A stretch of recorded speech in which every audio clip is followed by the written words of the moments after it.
Friends, ಇವತ್ತು ಒಂದ್ಸಲ Nifty chart pattern ನೋಡಿ. ಅದಾದ್ಮೇಲೆ ಡೊನಾಲ್ಡ್ ಟ್ರಂಪ್ ಅವ್ರು ನೋಡ್ಕೊಂಡ್ರೆ ನಮ್ಮ ಇಂಡಿಯಾ ಬಗ್ಗೆ ಮತ್ತೆ ಅಗ್ರೆಸಿವ್ ಸ್ಟೇಟ್ಮೆಂಟ್ಸ್ ನ ಮಾಡ್ತಾ ಇದ್ದಾರೆ. ಅದಾದ್ಮೇಲೆ US ನ ಜನರಲ್ ಸೆಕ್ರೆಟರಿ ಆದ ಸ್ಕಾಟ್ ಬೆಸೆಂಟ್ ಅವ್ರು ನೋಡ್ಕೊಂಡ್ರೆ ಇವಾಗ ಇಂಡಿಯಾ ಮೇಲೆ 50% ಟ್ಯಾರಿಫ್ ಇದೆ ಅಲ್ಲ, ಈ ಟ್ಯಾರಿಫ್ ಇನ್ನ ಸಾಕಾಗಲ್ಲ, ಕಮಿಂಗ್ ಟೈಮಲ್ಲಿ ಇನ್ನ ಜಾಸ್ತಿ ಮಾಡೋ ಚಾನ್ಸಸ್ ಇದೆ ಅಂತ ಕೂಡ ಸ್ಟೇಟ್ಮೆಂಟ್ಸ್ ನ ಮಾಡಿದ್ದಾರೆ. ಅದಾದ್ಮೇಲೆ ಈ ಜುಲೈ ಮಂತ್ ಅಲ್ಲಿ ನೋಡ್ಕೊಂಡ್ರೆ ಈ ಮ್ಯೂಚುವಲ್ ಫಂಡ್ ಹೌಸಸ್ ಯಾವ್ಯಾವ ಕಂಪನೀಸ್ ಅಲ್ಲಿ ತುಂಬಾನೇ ಇನ್ವೆಸ್ಟ್ ಮಾಡಿದ್ದಾರೆ, ಈ ಡೇಟಾ ಕೂಡ ಶೇರ್ ಮಾಡಿದೀನಿ. ಮತ್ತೆ ನಮ್ಮ ಮಾರ್ಕೆಟ್ ಅಲ್ಲಿ ನೋಡ್ಕೊಂಡ್ರೆ ಇನ್ನ ಸ್ವಲ್ಪ ಕಂಪನೀಸ್ ಎಲ್ಲ ಕ್ವಾರ್ಟರ್ಲಿ ರಿಸಲ್ಟ್ಸ್ ನ ಪೋಸ್ಟ್ ಮಾಡಿದ್ದಾರೆ. ಇವನ್ನೆಲ್ಲ ಮಾತಾಡ್ಕೊಂತ ಇವತ್ತಿನ ಮಾರ್ಕೆಟ್ ನ್ಯೂಸ್ ನ ಎಂಡ್ ಮಾಡೋಣ. ಹಲೋ friends, welcome to brothers finance and good evening. Friends, ನಾಳೆ ಇಂಡಿಪೆಂಡೆನ್ಸ್ ಡೇ ಇರೋ ಕಾರಣದಿಂದ ನಮ್ಮ ಮಾರ್ಕೆಟ್ ಕ್ಲೋಸ್ ಅಲ್ಲಿ ಇರುತ್ತೆ. ಮತ್ತೆ ನಮ್ಮ ಮಾರ್ಕೆಟ್ ಸೋಮವಾರನೇ ಓಪನ್ ಆಗೋದು. ಮತ್ತೆ ಎಲ್ಲರಿಗೂ ಹ್ಯಾಪಿ ಇಂಡಿಪೆಂಡೆನ್ಸ್ ಡೇ. ನೆಕ್ಸ್ಟ್ ಇವತ್ತಿನ ಮಾರ್ಕೆಟ್ ವಿಷಯಕ್ಕೆ ಬಂದರೆ, ಸೆನ್ಸೆಕ್ಸ್ 57 ಪಾಯಿಂಟ್ಸ್ ಗೇನ್ ಆಗಿ 80,597 ಅಲ್ಲಿ ಕ್ಲೋಸ್ ಆಗಿದೆ. ನಿಫ್ಟಿ 11 ಪಾಯಿಂಟ್ಸ್ ಗೇನ್ ಆಗಿ 24,631 ಅಲ್ಲಿ ಕ್ಲೋಸ್ ಆಗಿದೆ. ಬ್ಯಾಂಕ್ ನಿಫ್ಟಿ 160 ಪಾಯಿಂಟ್ಸ್ ಗೇನ್ ಆಗಿ 55,341 ಅಲ್ಲಿ ಕ್ಲೋಸ್ ಆಗಿದೆ. ಫ್ರೆಂಡ್ಸ್, ಇವತ್ತು ಮಾರ್ಕೆಟ್ ನೋಡಿದ್ರಾ? ನಿಫ್ಟಿ, ಸೆನ್ಸೆಕ್ಸ್, ಬ್ಯಾಂಕ್ ನಿಫ್ಟಿ ಆದರೆ ಇನ್ ಲೈನ್ ಪಾಸಿಟಿವ್ ಅಲ್ಲಿ ಕ್ಲೋಸ್ ಆಗಿದೆ. ಮತ್ತೆ ಮಿಡ್ ಅಂಡ್ ಸ್ಮಾಲ್ ಕ್ಯಾಪ್ಸ್ ನೋಡ್ಕೊಂಡ್ರೆ ಇವತ್ತು ಸಹ ನೆಗೆಟಿವ್ ಅಲ್ಲೇ ಕ್ಲೋಸ್ ಆಗಿದೆ. ಲಾಸ್ಟ್ 3-4 ಡೇಸ್ ಇಂದ ನೋಡ್ಕೊಂಡ್ರೆ ಸ್ಮಾಲ್ ಕ್ಯಾಪ್ ನೆಗೆಟಿವ್ ಅಲ್ಲೇನೆ ಕ್ಲೋಸ್ ಆಗ್ತಾ ಇದೆ. ಯಾಕಂದ್ರೆ ಈ ಟ್ರಂಪ್ ಮತ್ತೆ ಪುಟಿನ್ ಅವ್ರ ಮೀಟಿಂಗ್ ಇದೆ ಅಲ್ಲ, ಆ ಕಾರಣದಿಂದ ಈ ಸ್ಮಾಲ್ ಕ್ಯಾಪ್ಸ್ ಅಲ್ಲಿ ತುಂಬಾನೇ ಸೆಲ್ಲಿಂಗ್ ಪ್ರೆಷರ್ ನ ನೋಡ್ತಾನೆ ಇದೀವಿ. ಮತ್ತೆ ಫ್ರೆಂಡ್ಸ್, ಇವತ್ತು ನಿಫ್ಟಿ ಚಾರ್ಟ್ ಪ್ಯಾಟರ್ನ್ ನೋಡಿದ್ರಾ? ಇವತ್ತು ತುಂಬಾನೇ ವೊಲೆಟೈಲ್ ಆಗಿ ರಿಯಾಕ್ಟ್ ಆಗಿದೆ. ಇದಕ್ಕೆ ಏನೇನು ರೀಸನ್ಸ್ ಇರ್ಬೋದು ಅಂತ ನಿನ್ನೆ ಮಾರ್ಕೆಟ್ ನ್ಯೂಸ್ ಅಲ್ಲೇ ಮಾತಾಡ್ಕೊಂಡಿದ್ವಿ. ಮತ್ತೆ ಇನ್ನೊಂದು ಸಲ ಹೇಳ್ತೀನಿ ನೋಡಿ, ಇವಾಗ ನಮ್ಮ ಮಾರ್ಕೆಟ್ ಅಲ್ಲಿ ಲಾಂಗ್ ವೀಕೆಂಡ್ ಇದೆ, ಇದು ಒಂದು ಕಾರಣ ಆಗಿರ್ಬೋದು. ಮತ್ತೆ FIS ನೋಡ್ಕೊಂಡ್ರೆ ನಮ್ಮ ಮಾರ್ಕೆಟ್ ಇಂದ ಕಂಟಿನ್ಯೂಸ್ ಆಗಿ ಸೆಲ್ ಮಾಡ್ತಾನೆ ಇದ್ದಾರೆ. ಇವಾಗ ಈ ಆಗಸ್ಟ್ ಮಂತ್ ಅಲ್ಲಿ ನೋಡ್ಕೊಂಡ್ರೆ 22,000 ಕೋಟಿ ಸೆಲ್ ಮಾಡಿದ್ದಾರೆ. ಇವತ್ತಿನ ಡೇಟ್ ನೋಡ್ಕೊಂಡ್ರೆ 14ನೇ ತಾರೀಕೆ ಅಲ್ಲ, ಈ 14 ತಾರೀಕು ಒಳಗಡೆನೆ 22,000 ಕೋಟಿ ಸೆಲ್ ಮಾಡಿದ್ದಾರೆ. ಮತ್ತೆ ಈ 8 ಮಂತ್ಸ್ ಅಲ್ಲೇನೆ 2 ಲಕ್ಷ ಕೋಟಿಗಿನ್ನ ಜಾಸ್ತಿನೇ ಸೆಲ್ ಮಾಡಿದ್ದಾರೆ. ಅದರಿಂದ ಸಮೇತ ನಮ್ಮ ಮಾರ್ಕೆಟ್ ಈ ತರ ಕರೆಕ್ಟ್ ಆಗ್ತಾ ಇರ್ಬೋದು. ಮತ್ತೆ ಇನ್ನೊಂದು ಮೇನ್ ರೀಸನ್ ಏನು ಅಂತ ನೋಡ್ಕೊಂಡ್ರೆ, ನಾಳೆ ನಮ್ಮ ಮಾರ್ಕೆಟ್ ಅಲ್ಲಿ ಒಂದು ಬಿಗ್ ಇವೆಂಟ್ ಇದೆ. ಇದನ್ನ ಲಾಸ್ಟ್ 1 ವೀಕ್ ಇಂದನೂ ಮಾತಾಡ್ಕೊಂತಾನೆ ಬರ್ತಾ ಇದ್ವಿ. ಮತ್ತೆ ಇವಾಗ ಇನ್ನೊಂದ್ಸಲ ಕ್ಲಿಯರ್ ಆಗಿ ಎಕ್ಸ್ಪ್ಲೈನ್ ಮಾಡ್ತೀನಿ ನೋಡಿ. ನಾಳೆ USA ಪ್ರೆಸಿಡೆಂಟ್ ಆದ ಡೊನಾಲ್ಡ್ ಟ್ರಂಪ್ ಅವರು ರಷ್ಯನ್ ಪ್ರೆಸಿಡೆಂಟ್ ಆದ ವ್ಲಾಡಿಮಿರ್ ಪುಟಿನ್ ಅವರು ಅಲಾಸ್ಕಾ ಅಲ್ಲಿ ಮೀಟ್ ಆಗ್ತಾ ಇದ್ದಾರೆ. ಈ ಮೀಟಿಂಗ್ ಏನಕ್ಕೋಸ್ಕರ ಅಂತ ನೋಡ್ಕೊಂಡ್ರೆ, ಇವಾಗ ಲಾಸ್ಟ್ 3 ಇಯರ್ಸ್ ಇಂದ ರಷ್ಯಾ ಉಕ್ರೇನ್ ಮಧ್ಯ ಯುದ್ಧ ಕಂಟಿನ್ಯೂಸ್ ಆಗಿ ನಡೀತಾನೆ ಇದಲ್ಲ, ಆ ಯುದ್ಧನ ಸ್ಟಾಪ್ ಮಾಡೋದಕ್ಕೋಸ್ಕರನೇ ಇವಾಗ ಡೊನಾಲ್ಡ್ ಟ್ರಂಪ್ ಅವರು ಪುಟಿನ್ ಅವ್ರನ್ನ ಮೀಟ್ ಆಗ್ತಾ ಇರೋದು. ಮತ್ತೆ ಇವತ್ತು ನೋಡ್ಕೊಂಡ್ರೆ ಈ ಪೀಸ್ ಡೀಲ್ ರಿಲೇಟೆಡ್ ಆಗಿ ಡೊನಾಲ್ಡ್ ಟ್ರಂಪ್ ಅವರು ಇನ್ನೊಂದು ಸ್ಟೇಟ್ಮೆಂಟ್ ನ ಕೂಡ ಮಾಡಿದ್ದಾರೆ. ಏನಂದ್ರೆ, ಈ ಮೀಟಿಂಗ್ ಅಲ್ಲಿ ಪುಟಿನ್ ಅವ್ರು ಏನಾದ್ರು ಈ ಪೀಸ್ ಡೀಲ್ಗೆ ಏನಾದ್ರು ಸೈನ್ ಮಾಡಲಿಲ್ಲ ಅಂದ್ರೆ ಸಿವಿಯರ್ ಕಾನ್ಸಿಕ್ವೆನ್ಸಸ್ ನ ಫೇಸ್ ಮಾಡಬೇಕಾಗಿರುತ್ತೆ ಅಂತ ಕೂಡ ಸ್ಟೇಟ್ಮೆಂಟ್ಸ್ ನ ಮಾಡಿದ್ದಾರೆ. ಫ್ರೆಂಡ್ಸ್, ಇವಾಗ ಇಂಡಿಯಾ ಪರವಾಗಿ ಹೇಳ್ತೀನಿ ನೋಡಿ, ಇವಾಗ ಪುಟಿನ್ ಅವ್ರು ಏನಾದ್ರು ಈ ಪೀಸ್ ಡೀಲ್ಗೆ ಸೈನ್ ಮಾಡಲಿಲ್ಲ ಅಂದ್ರೆ ಅದು ಇಂಡಿಯಾ ಕೂಡ ತುಂಬಾ ಎಫೆಕ್ಟ್ ಆಗುತ್ತೆ.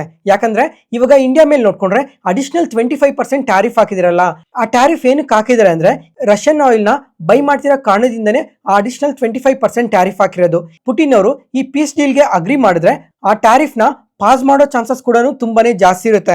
ಇದು ನಮ್ಮ ಇಂಡಿಯಾಗೆ ತುಂಬಾನೇ ಅಡ್ವಾಂಟೇಜ್ ಆಗುತ್ತೆ.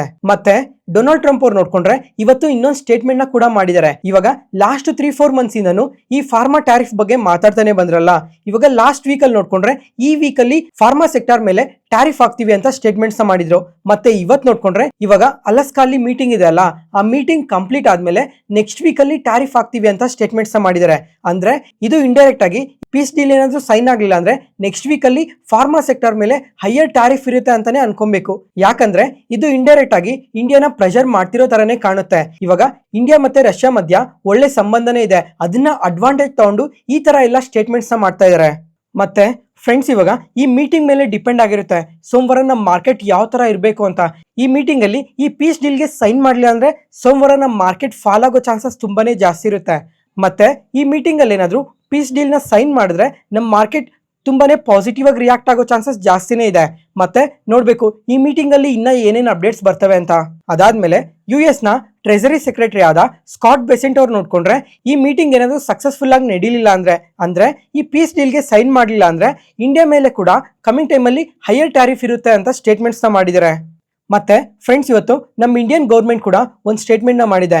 ಇವಾಗ US ನೋಡ್ಕೊಂಡ್ರೆ ನಮ್ಮ ಇಂಡಿಯಾ ಮೇಲೆ 50% ಟ್ಯಾರಿಫ್ ಹಾಕಿದೆ ಅಲ್ಲ, ಈ 50% ಟ್ಯಾರಿಫ್ ಅದೇ ತರನೇ ಕಂಟಿನ್ಯೂ ಆದ್ರೆ ನಮ್ಮ ಕಂಪನೀಸ್ಗೆಲ್ಲ ಸ್ವಲ್ಪ ಎಫೆಕ್ಟ್ ಆಗೋ ಚಾನ್ಸಸ್ ಜಾಸ್ತಿನೇ ಇದೆ ಅಂತ ಸ್ಟೇಟ್ಮೆಂಟ್ಸ್ ಮಾಡಿದ್ದಾರೆ. ಇಲ್ಲಿ ಯಾವ್ಯಾವ ಸೆಕ್ಟರ್ಗೆ ಎಫೆಕ್ಟ್ ಇರುತ್ತೆ ಅಂತ ನೋಡ್ಕೊಂಡ್ರೆ textiles, gems, jewelleries, marine foods, ಈ ತರ ಇನ್ನ ಸ್ವಲ್ಪ ಸೆಕ್ಟರ್ಸ್ಗೆಲ್ಲ ಇದು ಎಫೆಕ್ಟ್ ಮಾಡೋ ಚಾನ್ಸಸ್ ಜಾಸ್ತಿನೇ ಇದೆ ಅಂತ ಸ್ಟೇಟ್ಮೆಂಟ್ಸ್ ಮಾಡಿದ್ದಾರೆ. ಅದೇ ಒಂದ್ ವೇಳೆ ಏನಾದ್ರು ಈ ಅಡಿಷನಲ್ 25% ಟ್ಯಾರಿಫ್ ಏನಿದೆ ಆ ಟ್ಯಾರಿಫ್ ಏನಾದ್ರು ಪಾಸ್ ಮಾಡಿದ್ರೆ ಇನ್ನ ಇವಾಗ ರೆಸಿಪ್ರಿಕಲ್ ಟ್ಯಾರಿಫ್ ಇದೆ ಅಲ್ಲ 25%, ಆ 25% ಇರೋದ್ರಿಂದ ಮ್ಯಾನೇಜ್ ಮಾಡೋ ಚಾನ್ಸಸ್ ಕೂಡ ಜಾಸ್ತಿ ಇರುತ್ತೆ ಅಂತ ಸ್ಟೇಟ್ಮೆಂಟ್ಸ್ ಮಾಡಿದ್ದಾರೆ. ಯಾವ ತರ ಅಂತ ನೋಡ್ಕೊಂಡ್ರೆ ಸ್ವಲ್ಪ ಎಲ್ಲೆಲ್ಲಿ ಅವಶ್ಯಕತೆ ಇರಲ್ವೋ ಅಲ್ಲೆಲ್ಲ ಸ್ವಲ್ಪ ಕಾಸ್ಟ್ ಕಟಿಂಗ್ ನ ಮಾಡೋದ್ರಿಂದ ನಮ್ಗೊಂದು ಸ್ವಲ್ಪ ಮ್ಯಾನೇಜ್ ಮಾಡೋ ಚಾನ್ಸಸ್ ಜಾಸ್ತಿ ಇರುತ್ತೆ ಅಂತ ಸ್ಟೇಟ್ಮೆಂಟ್ಸ್ ಮಾಡಿದ್ದಾರೆ.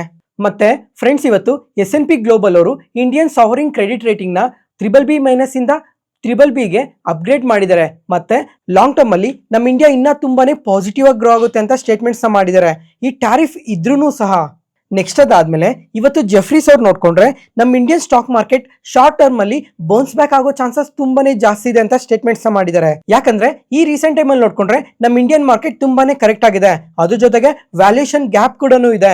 ಮತ್ತೆ ಇವಾಗ ಈ ಎಮರ್ಜಿಂಗ್ ಮಾರ್ಕೆಟ್ಸ್ ಗೆ ಕಂಪೇರ್ ಮಾಡ್ಕೊಂಡ್ರೆ ಇಂಡಿಯನ್ ಮಾರ್ಕೆಟ್ ಏನೇ ತುಂಬಾನೇ ಫಾಲ್ ಆಗಿರೋದು, ಅದರಿಂದ ಕಮಿಂಗ್ ಟೈಮ್ ಅಲ್ಲಿ ಇನ್ನೂ ಪಾಸಿಟಿವ್ ಆಗಿ ಗ್ರೋ ಆಗೋ ಚಾನ್ಸಸ್ ಜಾಸ್ತಿನೇ ಇದೆ ಅಂತ 3 ಸೆಗ್ಮೆಂಟ್ಸ್ ಅಲ್ಲಿ ತುಂಬಾ ಕಂಪನೀಸ್ ನ ಪಿಕ್ ಮಾಡಿದ್ದಾರೆ. ಇವಾಗ ಇಂಜಿನಿಯರಿಂಗ್ ಮತ್ತೆ ಕನ್ಸ್ಟ್ರಕ್ಷನ್ ಸೆಗ್ಮೆಂಟ್ ಅಲ್ಲಿ ನೋಡ್ಕೊಂಡ್ರೆ L&T ನ ಪಿಕ್ ಮಾಡಿದ್ದಾರೆ, ಮತ್ತೆ ಹಿಂದೂಸ್ತಾನ್ ಏರೋನಾಟಿಕ್ಸ್ ನ ಪಿಕ್ ಮಾಡಿದ್ದಾರೆ, ಮತ್ತೆ ಸಿಮೆನ್ಸ್ ಇಂಡಿಯಾ, ಕೆ ಇಂಡಸ್ಟ್ರೀಸ್ ನ ಪಿಕ್ ಮಾಡಿದ್ದಾರೆ. ಅದಾದ್ಮೇಲೆ ಈ ಮೆಟಲ್ ಸೆಕ್ಟರ್ ಅಲ್ಲಿ ನೋಡ್ಕೊಂಡ್ರು ಅಷ್ಟೇ 2 ಕಂಪನೀಸ್ ನ ಪಿಕ್ ಮಾಡಿದ್ದಾರೆ.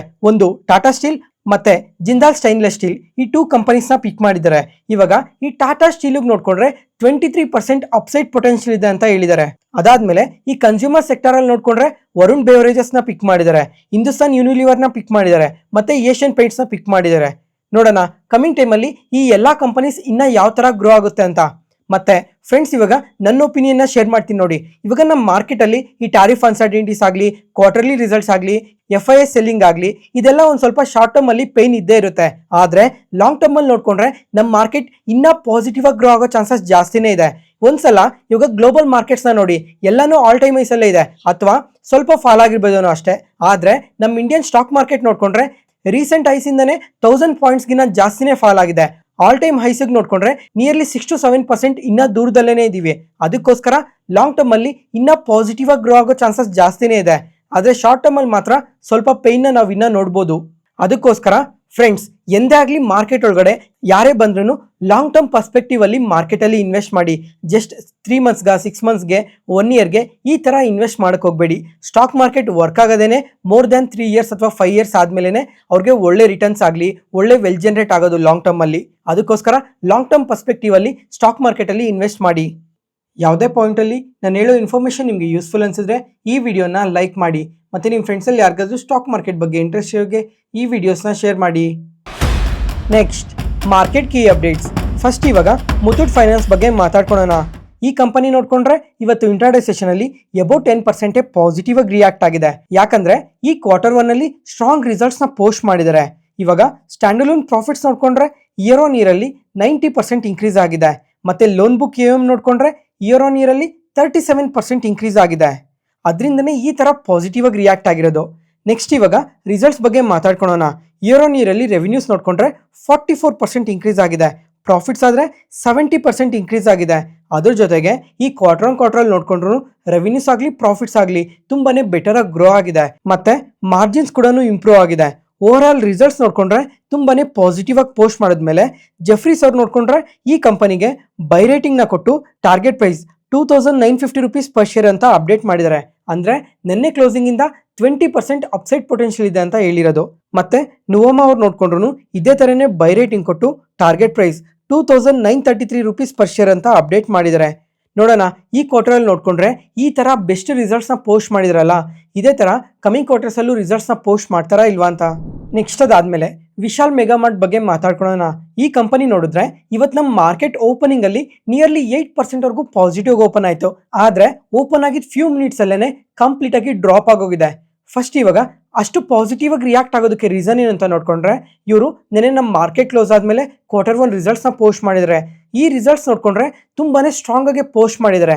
ಆದ್ರೂ ಏನಕ್ಕೆ ಫಾಲ್ ಆಯ್ತು ಅಂತ ಸಮೇತ ಮಾತಾಡ್ಕೊಳ್ಳೋಣ. ಫಸ್ಟ್ ಇವಾಗ ರಿಸಲ್ಟ್ಸ್ ನೋಡ್ಕೊಂಡ್ರೆ ಇಯರ್ ಆನ್ ಇಯರ್ ಅಲ್ಲಿ ರೆವಿನ್ಯೂಸ್ ನೋಡ್ಕೊಂಡ್ರೆ 21% ಇನ್ಕ್ರೀಸ್ ಆಗಿದೆ. ಪ್ರಾಫಿಟ್ಸ್ ಆದ್ರೆ 37% ಇನ್ಕ್ರೀಸ್ ಆಗಿದೆ. ಇವಾಗ ಇಯರ್ ಆನ್ ಇಯರ್ ಅಲ್ಲಿ ಸೇಮ್ ಕ್ವಾರ್ಟರ್ ಅಲ್ಲಿ ನೋಡ್ಕೊಂಡ್ರೆ 150 crores ಪ್ರಾಫಿಟ್ಸ್ ನ ಪೋಸ್ಟ್ ಮಾಡಿದ್ರು. ಆದ್ರೆ ಈ ಕ್ವಾರ್ಟರ್ ಅಲ್ಲಿ ನೋಡ್ಕೊಂಡ್ರೆ 206 crores ಪ್ರಾಫಿಟ್ಸ್ ನ ಪೋಸ್ಟ್ ಮಾಡಿದ್ದಾರೆ. ಜೊತೆಗೆ ಇಯರ್ ಆನ್ ಇಯರ್ ಅಲ್ಲಿ ಮತ್ತೆ ಕ್ವಾರ್ಟರ್ ಅಲ್ಲಿ ಒಳ್ಳೆ ರಿಸಲ್ಟ್ಸ್ ನ ಪೋಸ್ಟ್ ಮಾಡಿದ್ದಾರೆ. ಅದಾದ್ಮೇಲೆ ಮಾರ್ಜಿನ್ಸ್ ನೋಡ್ಕೊಂಡ್ರು ಈ ಕ್ವಾರ್ಟರ್ ಅಲ್ಲಿ ಬೆಟರ್ ಆಗಿ ಇಂಪ್ರೂವ್ ಆಗಿದೆ. ಮತ್ತೆ ಇನ್ನ ಸ್ವಲ್ಪ ಸೆಗ್ಮೆಂಟ್ ವೈಸ್ ಡೀಟೈಲ್ ಆಗಿ ನೋಡ್ಕೊಂಡ್ರೆ ಆಪ್ರಿಲ್ಸ್ ಇಂದಾನೆ 47% ರೆವಿನ್ಯೂಸ್ ಬಂದಿದೆ. ಜನರಲ್ ಮರ್ಚೆಂಟೈಸ್ ಇಂದ 27% ರೆವಿನ್ಯೂಸ್ ಬಂದಿದೆ. FMCG ಇಂದ 25% ಬಂದಿದೆ. ಅದ್ರ ಜೊತೆಗೆ ಇವಾಗ ಈ ಕ್ವಾರ್ಟರ್ ಅಲ್ಲಿ ನೋಡ್ಕೊಂಡ್ರೆ ಹೊಸದಾಗಿ 23 ಸ್ಟೋರ್ಸ್ ಓಪನ್ ಮಾಡಿದ್ದಾರೆ ಅಂತ ಮೆನ್ಷನ್ ಮಾಡಿದ್ದಾರೆ. ಇವಾಗ ಟೋಟಲ್ ವಿಶಾಲ್ ಮೆಗಾಮಾರ್ಟ್ ನೋಡ್ಕೊಂಡ್ರೆ 472 ಸಿಟೀಸ್ ಅಲ್ಲಿ ಪ್ರೆಸೆನ್ಸ್ ಇದ್ದಾರೆ. ಜೊತೆಗೆ 717 ಔಟ್ಲೆಟ್ಸ್ ಇದಾವೆ ಆಲ್ ಓವರ್ ಇಂಡಿಯಾದಲ್ಲಿ ಅಂತ ಮೆನ್ಷನ್ ಮಾಡಿದ್ದಾರೆ. ಫ್ರೆಂಡ್ಸ್, ಇವಾಗ ಈ ಕಂಪನಿ ಬಿಸ್ನೆಸ್ ನೋಡ್ಕೊಂಡ್ರೆ ತುಂಬಾನೇ ಚೆನ್ನಾಗಿದೆ. ಜೊತೆಗೆ ಫ್ರೆಂಡ್ಸ್, ಇವಾಗ ಈ IPO ಬಂದಾಗಿಂದ ನೋಡ್ಕೊಂಡ್ರೆ ತುಂಬಾನೇ ಪಾಸಿಟಿವ್ ಆಗಿ ಗ್ರೋ ಆಗಿದೆ. IPO ಟೈಮಲ್ಲೇನೆ ಈ ಕಂಪ್ಲೀಟ್ ಬಿಸ್ನೆಸ್ ಬಗ್ಗೆ ಎಕ್ಸ್ಪ್ಲೈನ್ ಮಾಡಿದ್ದೆ. ಇವರು ಯಾವ್ಯಾವ ಸೆಗ್ಮೆಂಟ್ ಅಲ್ಲಿ ವರ್ಕ್ ಮಾಡ್ತಾ ಇದ್ದಾರೆ, ಪ್ರತಿಯೊಂದು ಸೆಗ್ಮೆಂಟ್ ಅಲ್ಲೂ ಎಷ್ಟು ಗ್ರೋತ್ ಇದೆ, ಜೊತೆಗೆ ಫ್ಯೂಚರ್ ಅಲ್ಲಿ ಇನ್ನ ಯಾವ ತರ ಗ್ರೋ ಆಗ್ಬೋದು ಅಂತ ಸಮೇತ ಇನ್ ಡೀಟೇಲ್ ಆಗಿ ಪ್ರತಿಯೊಂದನ್ನು ಎಕ್ಸ್ಪ್ಲೈನ್ ಮಾಡಿದ್ದೆ. ನೀವ್ಯಾರಾದ್ರೂ ಈ ಕಂಪನಿ ಬಿಸ್ನೆಸ್ ಬಗ್ಗೆ ತಿಳ್ಕೊಬೇಕು ಅಂದ್ರೆ ಡಿಸ್ಕ್ರಿಪ್ಷನ್ ಅಲ್ಲಿ ಲಿಂಕ್ ಕೊಟ್ಟಿರ್ತೀನಿ, ಜೊತೆಗೆ ಎಂಡ್ ಕಾರ್ಡ್ ಅಲ್ಲೂ ಕೊಟ್ಟಿರ್ತೀನಿ, ಒಂದ್ಸಲ ಚೆಕ್ ಮಾಡಿ. ನೆಕ್ಸ್ಟ್ ಅದಾದ್ಮೇಲೆ ಫ್ರೆಂಡ್ಸ್, ಇವಾಗ ಇಷ್ಟು ಪಾಸಿಟಿವ್ ಆಗಿ ರಿಸಲ್ಟ್ಸ್ ನ ಪೋಸ್ಟ್ ಮಾಡಿದ್ಮೇಲೆ ಇವತ್ತು ಯಾಕೆ ಈ ತರ ಕರೆಕ್ಟ್ ಆಯ್ತು ಅಂತ ನೋಡ್ಕೊಂಡ್ರೆ, ಈ ರೀಸೆಂಟ್ ಟೈಮ್ ಅಲ್ಲಿ ನೋಡ್ಕೊಂಡ್ರೆ ವಿಶಾಲ್ ಮೆಗಾಮಾರ್ಟ್ ತುಂಬಾನೇ ಪಾಸಿಟಿವ್ ಆಗಿ ಗ್ರೋ ಆಗಿದೆ. ಜೊತೆಗೆ ವ್ಯಾಲ್ಯೂಷನ್ ನೋಡ್ಕೊಂಡ್ರು ಸ್ವಲ್ಪ ಸ್ಟ್ರೆಚ್ ಆಗಿದೆ. ಆ ಕಾರಣದಿಂದ ಏನಾದ್ರೂ ಈ ಕಂಪನಿಯಲ್ಲಿ ಸ್ವಲ್ಪ ಪ್ರಾಫಿಟ್ ಬುಕಿಂಗ್ ನಡೆದಿರ್ಬೋದು. ನೋಡೋಣ ನೆಕ್ಸ್ಟ್ ಕ್ವಾರ್ಟರ್ ಅಲ್ಲಿ ಇವರು ಯಾವ ತರ ರಿಸಲ್ಟ್ಸ್ ನ ಪೋಸ್ಟ್ ಮಾಡ್ತಾರೆ ಅಂತ. ಯಾಕಂದ್ರೆ ನೆಕ್ಸ್ಟ್ Q2 ಅಲ್ಲಿ ನೋಡ್ಕೊಂಡ್ರೆ ಫೆಸ್ಟಿವಲ್ ಸೀಸನ್ ಎಲ್ಲ ಇರುತ್ತಲ್ಲ, ಯಾವ ತರ ಸೇಲ್ಸ್ ನಡೆದಿರ್ತವೆ ಅಂತ ನೋಡೋದು ತುಂಬಾನೇ ಇಂಪಾರ್ಟೆಂಟ್ ಆಗಿರುತ್ತೆ. ಅದಕ್ಕೋಸ್ಕರ ಫ್ರೆಂಡ್ಸ್, ರೀಸೆಂಟ್ ಆಗಿ ಒಂದು 2 ಡೇಸ್ ಬ್ಯಾಕ್ ಮಾತಾಡ್ಕೊಂಡಿದ್ವಿ. ಈ ಜುಲೈ ಮಂತ್ ಅಲ್ಲಿ ನೋಡ್ಕೊಂಡ್ರೆ ಹೈಯೆಸ್ಟ್ SIP ಕಾಂಟ್ರಿಬ್ಯೂಷನ್ ಬಂದಿದೆ. ಮತ್ತೆ ಮಂತ್ ಆನ್ ಮಂತ್ ಅಲ್ಲಿ ಈಕ್ವಿಟಿ ಇನ್ಫ್ಲೋಸ್ ನೋಡ್ಕೊಂಡ್ರೆ 80% ಇನ್ಕ್ರೀಸ್ ಆಗಿದೆ ಅಂತ ಮಾತಾಡ್ಕೊಂಡಿದ್ವಲ್ಲ. ಇವಾಗ ಇದೇ ಜುಲೈ ಮಂತ್ ಅಲ್ಲಿ ಈ ಮ್ಯೂಚುವಲ್ ಫಂಡ್ ಹೌಸಸ್ ಈ ಲಾರ್ಜ್ ಕ್ಯಾಪ್ ಅಲ್ಲಿ, ಮಿಡ್ ಕ್ಯಾಪ್ ಅಲ್ಲಿ, ಸ್ಮಾಲ್ ಕ್ಯಾಪ್ ಅಲ್ಲಿ ಯಾವ್ಯಾವ ಕಂಪನೀಸ್ ಅಲ್ಲಿ ತುಂಬಾನೇ ಇನ್ವೆಸ್ಟ್ ಮಾಡಿದ್ದಾರೆ ಅಂತ ಡೇಟಾ ಕೂಡ ಇವಾಗ ಅಪ್ಡೇಟ್ ಮಾಡ್ತೀನಿ ನೋಡಿ. ಈ ಮ್ಯೂಚುವಲ್ ಫಂಡ್ ಹೌಸಸ್ ಈ ಜುಲೈ ಮಂತ್ ಅಲ್ಲಿ ಯಾವ್ಯಾವ ಕಂಪನೀಸ್ ಅಲ್ಲಿ ತುಂಬಾನೇ ಇನ್ವೆಸ್ಟ್ ಮಾಡಿದ್ದಾರೆ ಅಂತ ಹೇಳ್ತೀನಿ. ಅದ್ರ ಜೊತೆಗೆ ಲಾರ್ಜ್ ಕ್ಯಾಪ್ ಅಲ್ಲಿ ಯಾವ ಕಂಪನೀಸ್ ಪಿಕ್ ಮಾಡಿದ್ದಾರೆ, ಮತ್ತೆ ಮಿಡ್ ಕ್ಯಾಪ್ ಅಲ್ಲಿ, ಸ್ಮಾಲ್ ಕ್ಯಾಪ್ ಅಲ್ಲಿ ಯಾವ್ಯಾವ ಕಂಪನೀಸ್ ಅಲ್ಲಿ ಇನ್ವೆಸ್ಟ್ ಮಾಡಿದ್ದಾರೆ ಅಂತ ಡೀಟೇಲ್ ಆಗಿ ಮಾತಾಡ್ಕೊಳ್ಳೋಣ. ಫ್ರೆಂಡ್ಸ್, ಇವಾಗ ಒಂದ್ಸಲ ಈ ಇಮೇಜ್ ನ ನೋಡಿ. ಇದ್ರಲ್ಲಿ ನೋಡ್ಕೊಂಡ್ರೆ ಈ ಲಾರ್ಜ್ ಕ್ಯಾಪ್ ಕಂಪನೀಸ್ ಅಲ್ಲಿ ನೋಡ್ಕೊಂಡ್ರೆ SBI, Infosys, Axis bank, Reliance industries, CG power ಅಲ್ಲಿ ತುಂಬಾನೇ ಇನ್ವೆಸ್ಟ್ ಮಾಡಿದ್ದಾರೆ. ಈ ಲಾರ್ಜ್ ಕ್ಯಾಪ್ಸ್ ಅಲ್ಲಿ ನೋಡ್ಕೊಂಡ್ರೆ 2 ಬ್ಯಾಂಕ್ಸ್ ನ ಪಿಕ್ ಮಾಡಿದ್ದಾರೆ. ಒಂದು SBI, ರೀಸೆಂಟ್ ಆಗಿ ಕ್ವಾರ್ಟರ್ಲಿ ರಿಸಲ್ಟ್ಸ್ ನ ಪೋಸ್ಟ್ ಮಾಡಿದ್ರು, ತುಂಬಾನೇ ಬೆಟರ್ ರಿಸಲ್ಟ್ಸ್ ನ ಪೋಸ್ಟ್ ಮಾಡಿದ್ರು. ಅದಾದ್ಮೇಲೆ ಆಕ್ಸಿಸ್ ಬ್ಯಾಂಕ್ ಅವ್ರು ನೋಡ್ಕೊಂಡ್ರೆ ಸ್ವಲ್ಪ ವೀಕ್ ರಿಸಲ್ಟ್ಸ್ ನ ಪೋಸ್ಟ್ ಮಾಡಿದ್ದಾರೆ. ನೋಡೋಣ ಕಮಿಂಗ್ ಟೈಮ್ ಅಲ್ಲಿ ಈ ಬ್ಯಾಂಕ್ಸ್ ಅಲ್ಲೂ ಯಾವ ತರ ಗ್ರೋತ್ ಇರುತ್ತೆ ಅಂತ. ಅದಾದ್ಮೇಲೆ ಈ ಲಾರ್ಜ್ ಕ್ಯಾಪ್ ಅಲ್ಲಿ ಯಾವ್ಯಾವ ಕಂಪನೀಸ್ ನ ಸೆಲ್ ಮಾಡಿದ್ದಾರೆ ಅಂತ ನೋಡ್ಕೊಂಡ್ರೆ Eternal, Indian Oil, NTPC, Samvardhana Motherson, GAIL India ಈ ಕಂಪನೀಸ್ ಅಲ್ಲಿ ತುಂಬಾನೇ ಸೆಲ್ ಮಾಡಿದ್ದಾರೆ. ಅದಾದ್ಮೇಲೆ ಮಿಡ್ ಕ್ಯಾಪ್ಸ್ ಅಲ್ಲಿ ನೋಡ್ಕೊಂಡ್ರು Vodafone Idea, Yes Bank, Canara bank, L&T finance, Swiggy ಈ ಕಂಪನೀಸ್ ಅಲ್ಲಿ ತುಂಬಾನೇ ಇನ್ವೆಸ್ಟ್ ಮಾಡಿದ್ದಾರೆ. ಇವಾಗ ಈ ರೀಸೆಂಟ್ ಟೈಮ್ ಅಲ್ಲಿ ನೋಡ್ಕೊಂಡ್ರೆ ಈ ಕಂಪನೀಸ್ ಏನಿದಾವೆ, ಈ ಕಂಪನೀಸ್ ಎಲ್ಲ ಸ್ವಲ್ಪ ಬೆಟರ್ ರಿಸಲ್ಟ್ಸ್ ನ ಪೋಸ್ಟ್ ಮಾಡಿದ್ದಾರೆ. ಅದಾದ್ಮೇಲೆ ಸೆಲ್ ಸೈಡ್ ಅಲ್ಲಿ ನೋಡ್ಕೊಂಡ್ರೆ Hindustan petroleum, V Mart, Mahindra finance, SAIL India, Steel Authority of India, IREDA ಈ ಕಂಪನೀಸ್ ಅಲ್ಲಿ ತುಂಬಾನೇ ಸೆಲ್ ಮಾಡಿದ್ದಾರೆ. ಮತ್ತೆ ಫ್ರೆಂಡ್ಸ್, ಇವಾಗ ಸ್ಮಾಲ್ ಕ್ಯಾಪ್ ಅಲ್ಲೂ ನೀವು ಅದೇ ತರನೇ ನೋಡ್ಬೋದು. ಓಲಾ ಇದೆ, ದೇವಯಾನಿ ಇಂಟರ್ನ್ಯಾಷನಲ್ ಇದೆ, ಸೌತ್ ಇಂಡಿಯನ್ ಬ್ಯಾಂಕ್ ಇದೆ, RBL ಬ್ಯಾಂಕ್ ಇದೆ. ಈ ಸಲ ನೋಡ್ಕೊಂಡ್ರೆ ತುಂಬಾ ಬ್ಯಾಂಕ್ಸ್ ನ ಪಿಕ್ ಮಾಡ್ದಂಗೆ ಅವ್ರೆ. Mid and small cap space ಅಲ್ಲಿ ನೋಡ್ಕೊಂಡ್ರೆ ತುಂಬಾ ಕಂಪನೀಸ್ ಅಲ್ಲೆಲ್ಲ ಇನ್ವೆಸ್ಟ್ ಮಾಡಿದ್ರಲ್ಲ. ಈ ಕಂಪನೀಸ್ ನೋಡ್ಕೊಂಡ್ರೆ ಈ ರೀಸೆಂಟ್ ಟೈಮ್ ಅಲ್ಲಿ ತುಂಬಾನೇ ಬೆಳ್ದೋಗಿರೋ ಕಂಪನಿ ಅಂತಾನೂ ಅಲ್ಲ, ಜೊತೆಗೆ ಇವೇನೋ ಲೈಮ್ ಲೈಟ್ ಅಲ್ಲಿ ಇದ್ದಿದ್ದ ಕಂಪನಿನೂ ಅಲ್ಲ.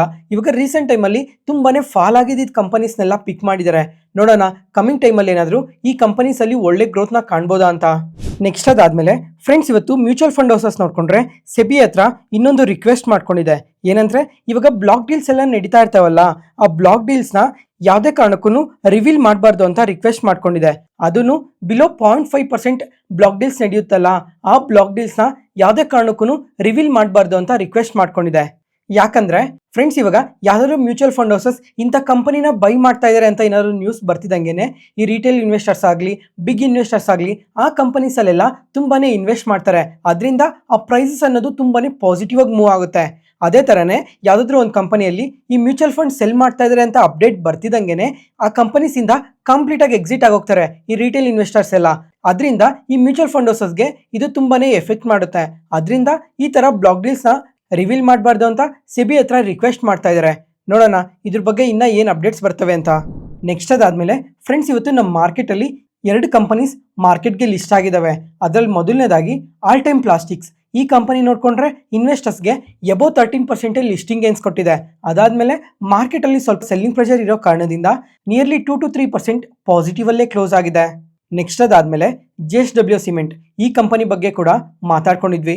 ಈ ಕಂಪನಿ ಬಿಸ್ನೆಸ್ ಬಗ್ಗೆ ಕೂಡ ಮಾತಾಡ್ಕೊಂಡಿದ್ವಿ. ಈ ಕಂಪನಿ ನೋಡ್ಕೊಂಡ್ರೆ ಎಬೋ 4% ಇನ್ವೆಸ್ಟರ್ಸ್ಗೆ ಲಿಸ್ಟಿಂಗ್ ಗೇನ್ಸ್ ಕೊಟ್ಟಿದೆ. ಆದ್ರೆ ಮಾರ್ಕೆಟ್ ಅಲ್ಲಿ ಸ್ವಲ್ಪ ಸೆಲ್ಲಿಂಗ್ ಪ್ರೆಷರ್ ಇರೋ ಕಾರಣದಿಂದ ನೆಗೆಟಿವ್ ಅಲ್ಲಿ ಕ್ಲೋಸ್ ಆಗಿದೆ. ಫ್ರೆಂಡ್ಸ್, ಇವಾಗ ಈ ಎರಡು IPOs ಅಲ್ಲಿ ನೀವು ಯಾವ್ದಾದ್ರು ಅಪ್ಲೈ ಮಾಡಿ ನಿಮಗೆ ಅಲಾಟ್ ಆಗಿದ್ರೆ ಯಾವ ಕಂಪನಿ ಅಲಾಟ್ ಆಗಿದೆ ಅಂತ ಒಂದ್ಸಲ ಕಮೆಂಟ್ ಸೆಕ್ಷನ್ ಅಲ್ಲಿ ಕಮೆಂಟ್ ಮಾಡಿ. ಇವತ್ತಿಗೆ ಅಪ್ಡೇಟ್ಸ್ ಮುಗೀತು. ಈ ವಿಡಿಯೋ ಇಷ್ಟ ಆದರೆ ಲೈಕ್ ಮಾಡಿ, ಶೇರ್ ಮಾಡಿ, ಸಬ್ಸ್ಕ್ರೈಬ್ ಆಗಿ. ಮತ್ತೆ ನಾಳೆ ಹೊಸ ಸ್ಟಾಕ್ ಮಾರ್ಕೆಟ್ ನ್ಯೂಸ್ ಅನಾಲಿಸಿಸ್ ವಿಡಿಯೋಲಿ ಸಿಗೋಣ. Thank you.